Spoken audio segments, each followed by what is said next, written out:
ते सांगतायत की नाही मराठी बोलणार आम्ही, आणि ज्याच्यावरती आमचे मंत्री त्यांना सांगतायत बरं बरं ठीक आहे 4 महिने अजून घ्या, मराठी शिका. हिंमत नाही तुमची, लायसन्सच रद्द करा.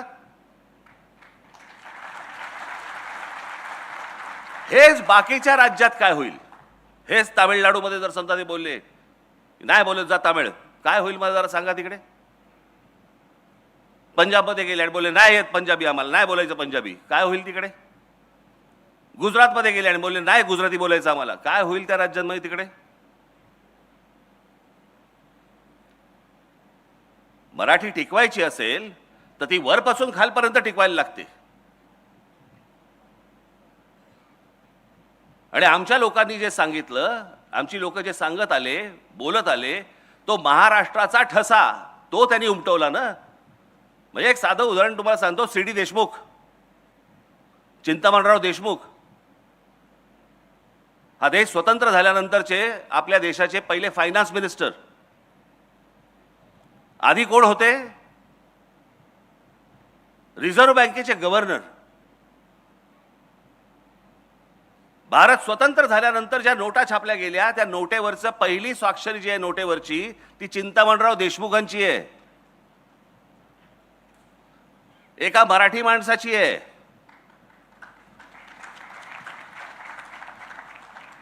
पण ज्या वेळेला संयुक्त महाराष्ट्राचा लढा पेटला आणि मुंबई महाराष्ट्रात राहणार का गुजरातमध्ये जाणार हे ज्यावेळेला त्याचा लढा ज्यावेळेला सुरू झाला, संयुक्त महाराष्ट्र समितीचा लढा ज्यावेळेला सुरू झाला, त्यावेळेला लोकसभेमध्ये या चिंतामणराव देशमुखांनी पंडित जवाहरलाल नेहरूंना सांगितलं की तुमच्या मनामध्ये महाराष्ट्राबद्दल चांगला विचार नाही आहे. मुंबई ही महाराष्ट्रामध्ये राहणार आणि हा माझा राजीनामा.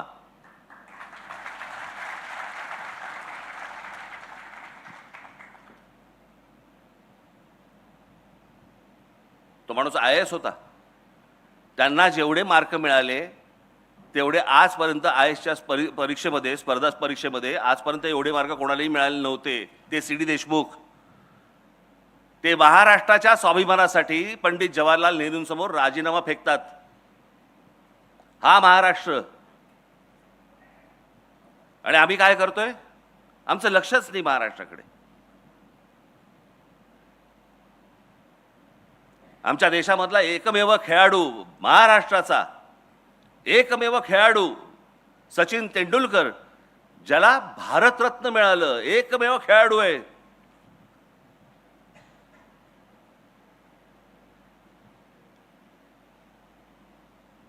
आम्हाला काय, मॅच बघतोय, आनंद घेतोय, बस झालं, संपला विषय. हे दुसऱ्या कोणत्याही राज्यामध्ये असतं ना, त्यांचं काय केलं असतं. थोडा लाईट लावा रे लोकांमध्ये. मला असं वाटतं मी एकटाच बोलतोय. लोकांमधले लाईट आहेत का? माझ्यावरचा नाही, हा बघ. हां, लोकांमध्ये आहेत की नाही लाईट? अरे तापायला लागलं रे माझ्या मागे. हां, आज मी जर चुकत नसीन तर आज दादासाहेब फाळकेंची जयंती. माहितीच नाही आम्हाला कोणाला. आज आम्ही OTT वरती बघतोय, चित्रपट बघतोय, आम्ही मजा घेतोय, चित्रपटांची मजा घेतोय. अरे पण ज्या भारतामध्ये पहिल्यांदा चित्रपट सृष्टी आणली, चित्रपट ज्या माणसाने पहिला बनवला तो आमचा मराठी माणूस दादासाहेब फाळके. आम्हाला विसरच पडलेला आहे ह्या लोकांचा.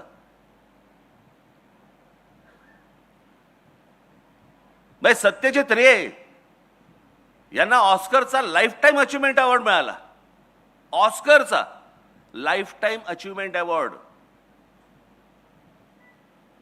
हा सत्यजित रेंना मिळाला, पण आमच्या व्ही शांतारामांना नाही मिळाला, आमच्या दादासाहेब फाळकेंना नाही मिळाला, आमच्या बाबूराव पेंटरांना नाही मिळाला. आमची लॉबीच नाही. आमच्या राज्यकर्त्यांना, आमच्या पुढाऱ्यांना वाटलं पाहिजे की आमची माणसं आम्ही मोठी केली पाहिजेत. काही नाही, निरुत्साह.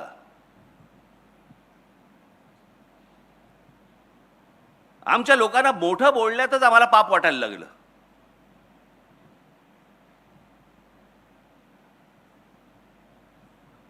तुम्ही सायन्स अँड टेक्नॉलॉजी घ्या, त्यात मराठी माणसं आहेत. कुठे आहेत ती?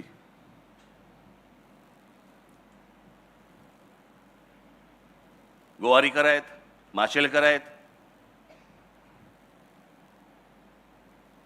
अनेक लोक आहेत. माशेलकर या माणसाने आज आम्हाला कळत नाही, आम्ही जातो खंडोबाला, जातो खंडोबाच्या इकडे जातो, आम्ही तुमचा काय त्याला काय हळद असते ना तिकडे, भंडारा, आम्ही उधळतो तिकडे भंडारा म्हणजे काय हळदच ना. या हळदीवरती अमेरिकेने पेटंट सांगितलं होतं की हे नाही आमचं आहे म्हणून. अमेरिकेने जागतिक स्तरावरती आमचे माशेलकर भांडले आणि ते पेटंट भारताला मिळवून आणलं की हळद आमची आहे.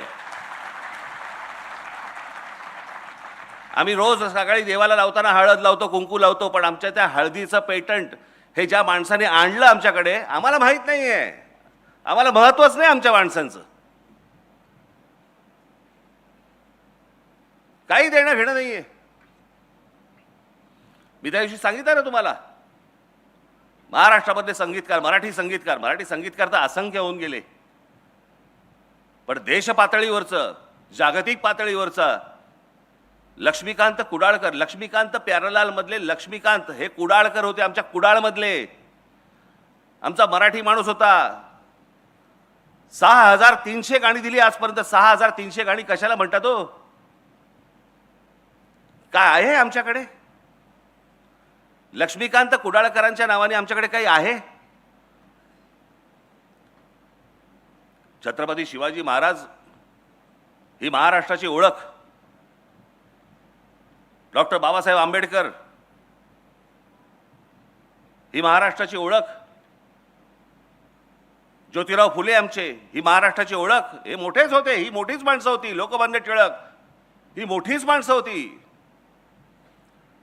पण आज छत्रपती शिवाजी महाराजांच्या नावाने केवढ्या गोष्टी आहेत. पूल आहेत, पुतळे तर भरपूरच आहेत. बाबासाहेबांच्या नावाने किती आहेत? अनेक रस्ते आहेत, अनेक गोष्टी आहेत. ज्योतिरावांच्या नावाने किती आहेत? पुतळे आहेत, अनेक रस्ते आहेत, अनेक चौक आहेत. लोकमान्य टिळकांच्या नावाने किती आहेत? अनेक गोष्टी आहेत, रस्ते आहेत, चौक आहेत, स्मारक आहेत, पुतळे आहेत. इतर जी मोठी माणसं होऊन गेली महाराष्ट्रामध्ये, त्यांच्या नावाने आपण कधी काय करणार आहोत? ही स्मारक, हे चौक, हे पुतळे, अहो जगाला ओरडून बोंबलून सांगितलं पाहिजे आमच्याकडे कोण जन्माला आले.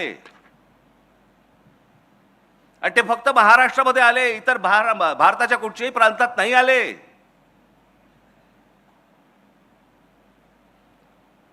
काँग्रेसची स्थापना याच महाराष्ट्रात झाली.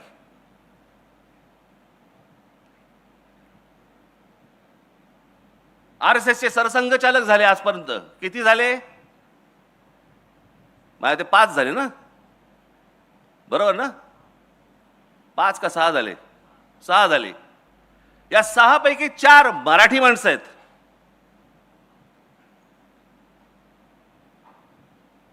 म्हणजे या देशामध्ये सर्वात मोठे जे काही पक्ष किंवा संघटना ज्या काही उभ्या राहिल्या, आपण त्याच्याकडे ह्या पक्षाचा आहे, आपण तो त्या पक्षाचा आहे. अरे महाराष्ट्रातला आहे हे आपण का विसरतोय? लता मंगेशकर एवढी मोठी मोठी गायिका, भारतरत्न लता मंगेशकरांच्या नावाने काय महाराष्ट्रामध्ये जरा सांगा मला. आत्ता आशाताई गेल्या, किशोरी आमोणकर, अहो भीमसेन अण्णा, भीमसेन जोशींच्या नावाने काय आपल्याकडे महाराष्ट्रामध्ये. हे जर दुसऱ्या राज्यामध्ये जन्माला आले असते ना, त्यांनी ओरडून ओरडून जगाला सांगितलं असतं अरे आमच्याकडे कोण रत्न जन्माला आली. आम्ही पडलोय कशामध्ये, सापडलोय कशामध्ये? आम्ही जातीपातीत सापडलोय. लोकमान्य टिळक ना ब्राह्मण होते, जाऊन दे, आपल्याला काय करायचंय. महात्मा ज्योतिराव फुले ना माळी होते, आपल्याला काय करायचंय. बाबासाहेब आंबेडकर ते दलित होते, त्याला काय आपल्याला काय करायचंय. शिवाजी महाराज ते काय मराठ्यांचे राजे. हे आमच्याकडेच सगळं सुरू केलं. हे आम्हीच लोकांनी सुरू केलं. आम्हीच आमच्या महापुरुषांना जातीपातीमध्ये आम्ही विभागलं. आम्हीच आमच्या लेखकांना, कवींना, आम्ही सगळ्यांना आम्ही जातीमध्येच बघायला लागलो. पुस्तकाचं नाव नाही बघायचं, पुस्तकाचा लेखक बघायचा आणि त्याप्रमाणे पुस्तक विकत घ्यायचं की नाही घ्यायचं आम्ही ठरवायचं. कोण काय बोललंय याच्यावरती आम्हाला काही देणं घेणंच नाही रे. इतका विभागलेला, इतका बेसावध मराठी माणसापेक्षा दुसरा माणूस नाही भूतलावरती.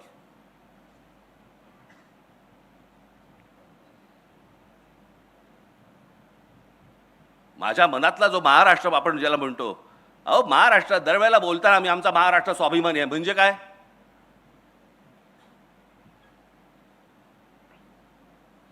म्हणजे काय आम्हाला कळतच नाही. बरं, अनेक सुशिक्षित लोक आहेत त्यांनाही समजत नाही. मी नेहमी सांगत असतो ना, माणूस सुशिक्षित असून उपयोगाचा नाहीये, तो माणूस सुज्ञ असावा लागतो. ते मध्यंतरी काय ते झालं ना, ते काय सिंदूर काय ते युद्ध बिद्ध काय ते झालं सगळं, आणि मग सगळे जण सुरू झाले कराची ले लिया, इस्लामाबाद ले लिया, आणि काय अजून काय घेतलं, लाहोर ले लिया.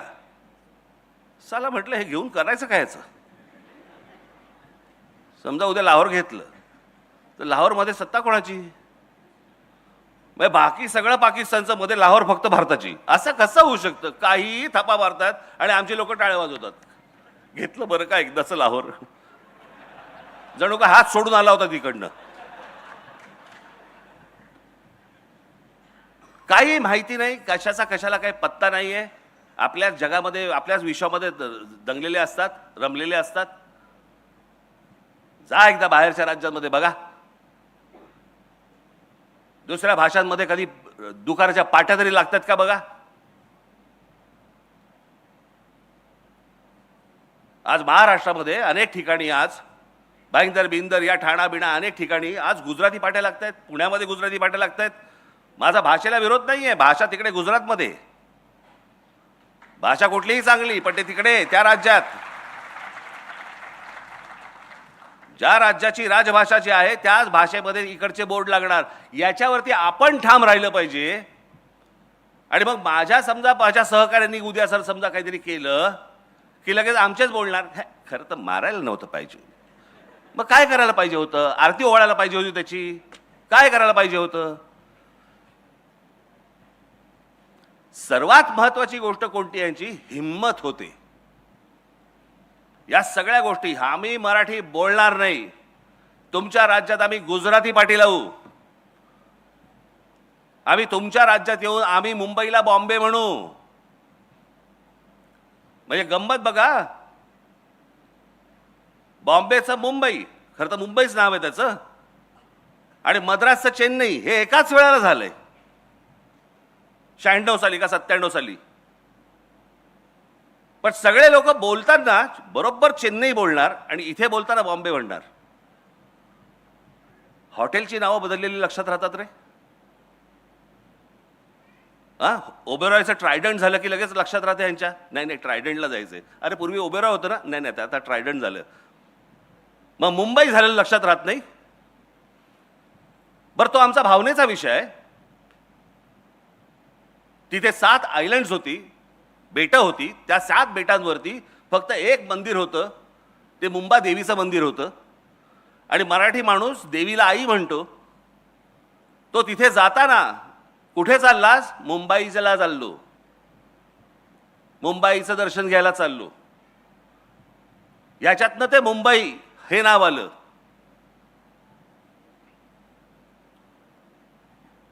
पण आम्हीच नाही, आम्हालाच काही वाटत नाही या गोष्टींचं. एखादा समोरचा काही बोलला की बाबा काय बॉम्बेला जाऊन आलो, आम्ही पण काही लक्ष देत नाही. मागे एका चित्रपटामध्ये केलं होतं त्यांनी, चित्रपटामध्ये बॉम्बे बॉम्बे बॉम्बे उल्लेख होता. मला कळलं, म्हटलं जर नाही काढलं तर बांबू बांबू बांबू एवढंच फक्त लक्षात ठेव.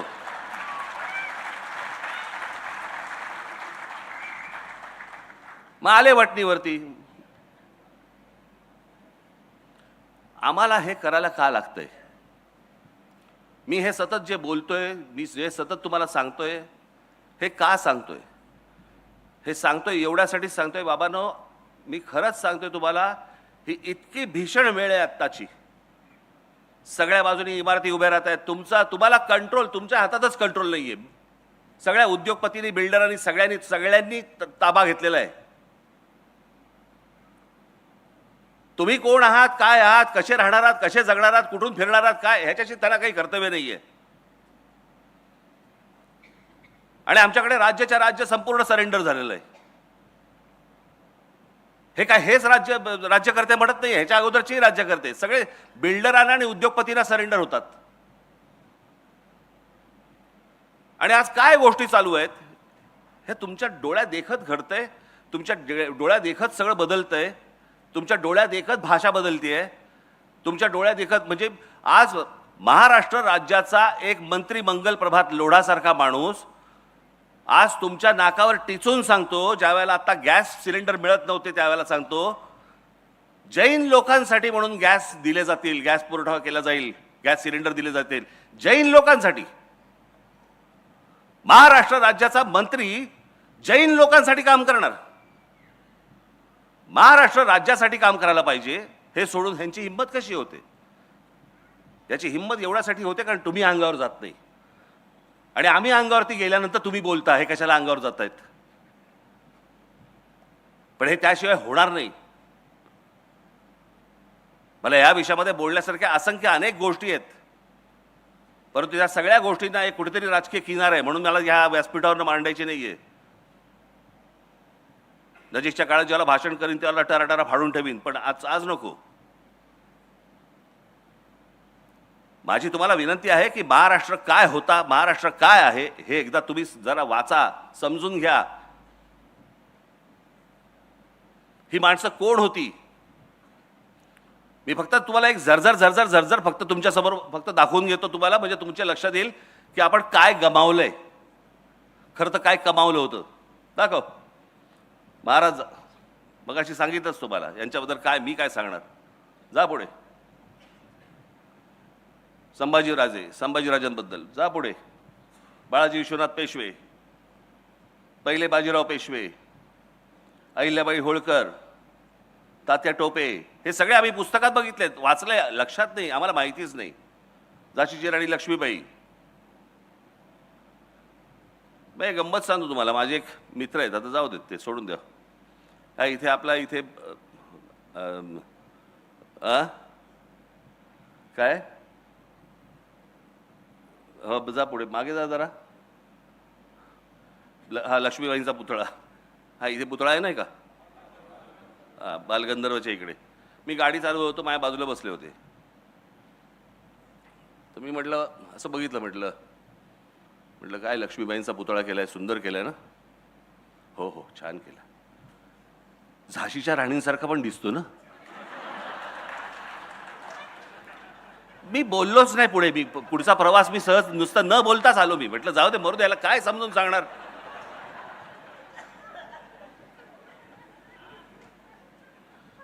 हे आमचं ज्ञान चाकवा.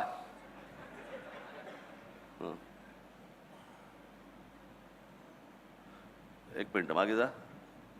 हे भाऊ लक्ष्मण अजिंक्य हे आपल्याला माहिती नसतील, परंतु मुंबईतला भाऊचा धक्का यांनी बांधला.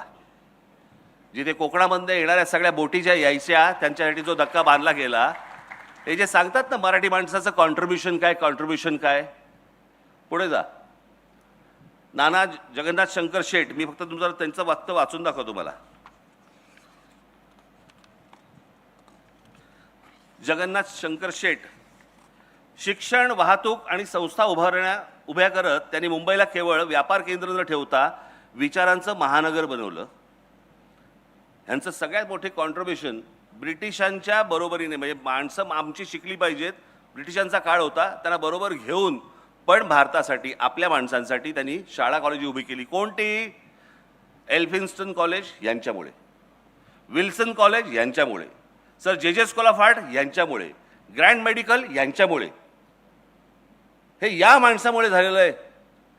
आम्हाला काही त्याचं पडलेलं नाही आहे. कोण नाना शंकर शेठ, कोण आहे ती माणसं, काही देणं घेणं नाही आम्हाला. जा पुढे. सीताराम खंडेराव वैद्य.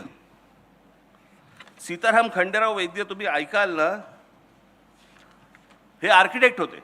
म्हणजे मी तुम्हाला सांगतो, मी जिथे राहतो बरोबर त्याच्या मागच्या बाजूला यांचे मला असं वाटतं नातू राहत होते. नातू रमेश वैद्य म्हणून, बरं का. यांनी काय केलं, हे आर्किटेक्ट असताना ह्यांनी काय केलंय, काय बांधलंय, तर सगळ्यात महत्त्वाचं गोष्ट म्हणजे मुंबईचं ताजमहाल हॉटेलचे आर्किटेक्ट. पश्चिम रेल्वेचं जे मुख्यालय आहे मुंबईचं ते यांनी बांधलं. त्याच्यानंतर मुंबई महानगरपालिकेमध्ये यांचा हात होता. त्याच्यानंतर छत्रपती शिवाजी टर्मिनस याचे पण ते आर्किटेक्ट होते. आपल्याला वाटतं मराठी माणसांनी काय केले, सगळे इंग्रजांनी केले, आर्किटेक्ट हे होते. आम्हाला काही नाही देणं घेणं. पुढे जा. समाजकारण, ज्योतिरावांचं काय बोलायचं. सावित्री देवी, गोपाळहरी देशमुख लोकहितवादी, गोविंद महादेव रानडे, लोकमान्य टिळक, आगरकर, महर्षी धोंडो केशव कर्वे. मी त्याशी माझ्या सभेमध्ये सांगितलं, आपल्या महाराष्ट्रामधले जवळपास 8 का 9 भारतरत्न आहेत. या 9 भारतरत्नांपैकी आत्ता 9वं मिळालं मला असं वाटतं त्या ह्यांना देशमुखांना. तोपर्यंत 8 होते. 8 कोण कोण होते? बावा काणे, धोंडो केशव कर्वे, विनोबा भावे, बाबासाहेब आंबेडकर, लता मंगेशकर, भीमसेन अण्णा जोशी, त्याच्यानंतर JRD टाटा, सचिन तेंडुलकर आणि आत्ता आपले देशमुख, नानाजी देशमुख. 9 जणांना भारतरत्न मिळालेली. या 9 जणांमधले 4 जण हे एकट्या दापोलीमधले आहेत. कोकणातल्या रत्नागिरी जिल्ह्यातल्या दापोलीमधले 4 जण आहेत. टाळ्या नका वाजू, कारण दापोलीलाही माहीत नाही. आणि माहिती असेल तरी हा ठीक आहे आमच्याकडे होऊन गेले. आपल्याकडे काय साधारणपणे मोठ्या माणसांचं फारसं कौतुक करू नये असं म्हणतात. कौतुक केल्याने माणसं चढतात, जरा चढून जातात. आता हे काय गेलेले आहेत. पण आमच्याकडे काही नाही त्या गोष्टींचं कौतुक. 4 माणसं म्हणजे त्यातले बाबासाहेबांचा फक्त जन्म हा इंदोरचा आहे. बाकी संपूर्ण बालपण सगळं जण हे सगळं दापोलीमध्ये गेलं. पण आमच्या महाराष्ट्राला ह्याचं काही कौतुक माहितीच नाही की पावा काणे कोण, महर्षी धोंडो केशव कर्वे कोण, विनोबा भावे. विनोबा भावे यांची भूदान चळवळ माहिती आहे का तुम्हाला? आम्हाला काहीही माहीत नाही. भूदान चळवळ विनोबा भावेंची, ज्यांनी श्रीमंतांकडच्या जमिनी त्यावेळेला घेतल्या आणि सरकारला दिल्या आणि त्या योग्य पद्धतीने वापरल्या गेल्या. किती एकर दिल्या? 40 लाख एकर. ती संपूर्ण जी पदयात्रा त्यांची जी झाली होती देशभर, त्या देशभर पदयात्रेमधनं, त्या भूदान चळवळीमधनं त्यांनी 40 लाख एकर जमीन श्रीमंतांकडनं काढून घेऊन सरकारला दिली. आणि आज जे या देशामध्ये अनेक जे उद्योग उभे राहिलेत किंवा जे सरकारी जागा ज्या आपल्याला दिसतात ना, त्याचं सगळ्यात मोठं श्रेय हे विनोबा भावेंचं आहे. काय भावेंना वाटत असेल आज की ज्या जमिनी मी काढून सरकारला दिल्या होत्या तेच सरकार आज त्या जमिनी काढून त्या परत त्या श्रीमंतांकडे देत आहे, परत त्या उद्योगधंदेवाल्यांकडे देत आहेत. काय वाटलं असेल मी का आजपर्यंत एवढा देशभर चाललो आणि त्यातनं मला काय मिळालं? आम्हाला या लोकांचं काही वाटतच नाही आहे. लोकांचं पुढे जा. पंडित रमाबाई, आनंदीबाई जोशी. त्या काळामध्ये विचार करायचा, परदेशामध्ये जायचं आणि डॉक्टर व्हायचं. विचार करून बघा त्या काळात, म्हणजे तो कोणता काळ होता? समुद्रावरनं गेल्यावर तुम्हाला हिंदू धर्मात तुम्ही राहणार नाही, तुम्हाला दुसऱ्या धर्मात जावं लागेल. काहीतरी आचाट विचाट काहीतरी कल्पना असायच्या त्यावेळेच्या. म्हणजे त्यावेळेला आमचे दादासाहेब फाळके देखील परदेशात गेलेच की, अनेक लोक गेले. गांधी गेले की, गांधींनी कुठचा धर्म बदलला? पण त्यावेळेला ते काहीतरी असायचं, विहिरीत पाव टाकला की धर्म बदलतो. कुठला पाव टाकला की? सध्या प्लेटमध्ये पडला पाव तरी धर्म नाही बदलत होता. पण प्रश्न असा आहे की त्या काळामध्ये अशा प्रकारची मानसिकता लोकांमध्ये असताना अमेरिकेसारख्या ठिकाणी जायचं, डॉक्टर व्हायचं आणि यायचं. पहिली स्त्री डॉक्टर होणारी या देशामधली, तेही महाराष्ट्र. महाराष्ट्रामधलं महिलांचं कर्तृत्व हे जितकं अफाट आहे तेवढं तुम्हाला कुठच्याही राज्यामध्ये मिळणार नाही. तुम्हाला कोणत्याच राज्यात मिळणार नाही. पुढे जा. गोपाळकृष्ण गोखले हे गांधीजींचे गुरु, ज्यांनी सांगितलं, महात्मा गांधींना सांगितलं, पहिला देश फिर, देश बघ, देश समजला की काय करायचं हे आपोआप तुला समजेल. विठ्ठलरामजी शिंदे, शाहू महाराजांबद्दल काय सांगायचं. तुम्ही एकदा ह्यांच्याबद्दल वाचावं. मला मी तुम्हाला सांगतो ना, या एकेका माणसांवरती तुम्ही एक एक तास बोलू शकू आपण. एक एक तास. इतकी मोठी माणसं महाराष्ट्रात होऊन गेली. सावरकर, बाबासाहेब, प्रबोधनकार ठाकरे, भाऊराव पाटील, ताराबाई मोडक, विनोबा भावे सांगितलं मगाशी, नाना पाटील, क्रांतिसिंह नाना पाटील,